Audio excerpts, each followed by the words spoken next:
The Emerald Ash Boarer came through this area and most of southern Ontario, and when it came through there was no stopping it. It pretty much wiped out all the ash trees in the area. Our bush, which is 60 acres, was about 70 to 80% ash, so all of them died. We basically said, let's try and make use of this wood somehow or another. So the family got together, we bought a wood miser sawmill, and we started to saw logs up just for ourselves, and then other people wanted to get some of these slabs that we were producing from the mill.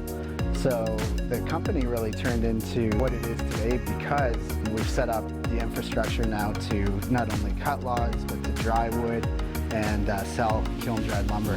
What I love about working with wood is every day is different, every cut is different, every piece of wood has some character or story to it. You know, you never have a day that's the same. Kintore Custom Hardwoods is a place where everything wood is appreciated and loved.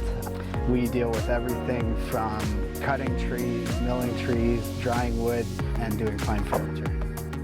The coolest part of this job really that we've found, we started to meet other people who are also passionate about working with wood or working with things that are related to wood, working with wood for fine furniture and that sort of thing.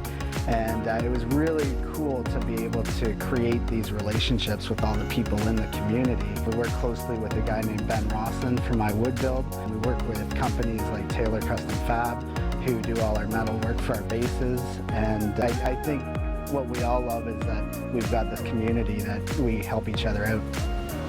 The wood will speak for itself. So as we're cutting something on the sawmill, you'll get just that specific cut that is so unique for some reason, and it actually speaks to you. You know, it gives you ideas for what it's going to become when it's done. The woods that we have here are just so amazing to work with. You know, we've got beautiful maple, beautiful ash, walnut, beech, elm, just lots of just awesome wood that we can make use of, and that's right here in Oxford. I'm Brent Houston, and my family runs Kintore Custom Hardwoods.